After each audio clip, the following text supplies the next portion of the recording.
ผู้หญิงอำนันผู้ใจสู่เขาถูกลีห้วยสังว่าก็หักสู่เฮ็ด6ลองในใส่สู่บ่ว่าในจึงปองว่าเขาเตหมดหักเหนือสู่ยาวเขาอำไลใส่ใจเขาอำไลหักสู่ยาวตั้งหักในก็มันเหมือนหนังต้นไม้ก้อยสังว่าอำไลหับนำบ่ว่าในจึงไว้มันก็เตเลิงมากิ่งการมันก็เตแหงมากำเดินสุดก็มันก็เตไลแหงเสเหี่ยวตายกว่าสังว่าก็หักเขาอิ่มจันเนื้อเฮาเย่าบ่ว่าในจึงข้อที่1อันเขาเตเฮ็ดก็ขอความแปดแลนเขาเตนำขึ้นมาเมื่อกูบอกเต้สังว่าเขาเฮ็ดผิดสังเฮาถามเขากว่าบ่ว่าในจึงเขาเตตอบเฮาซื่อๆก้วยหน้าสังว่าเขาอิ่มเฮาเย่าบ่ว่าในจึงเฮาถามสังกว่าก็เขาเตตอบกดๆงอกๆตีแปดตีแลนนำเลยสิเก่ามังปอกมาตัวเฮากว่ายอบไลว่าเขาเฮ็ดผิดในสิตาคอ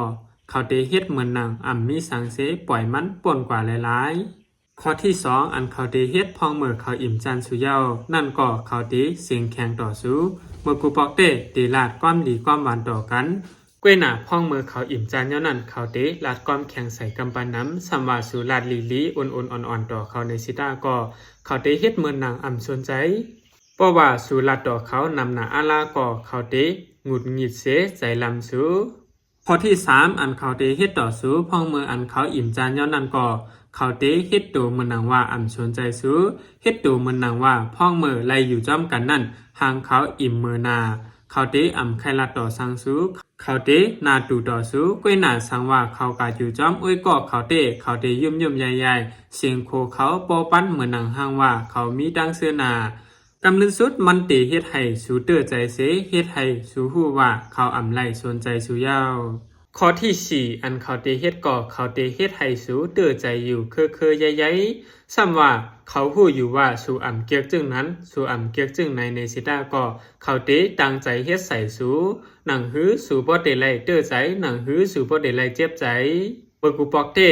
ย้อนเปิว่าเขาหักสู่แลอันไหลสู่เกียกในก็เขาเตเฮ็ดก้วยหน้าตะเหลียวเตเขาเตตั้งใจเฮ็ดย้อนเปิว่าเขาอิ่มจานสู่นั่นยาวข้อที่5อันเขาเตเฮ็ดก็เขาเต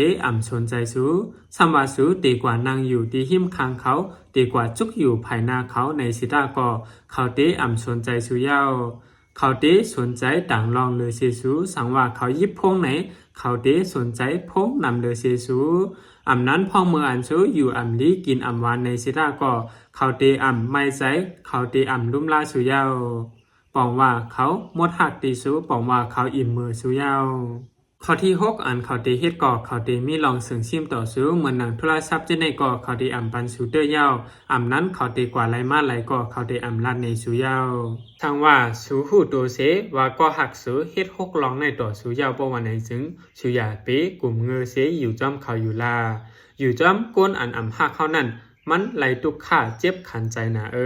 ย้อนนั้นแหละหักตัวเจ้าเก่าเสไปออกมาลา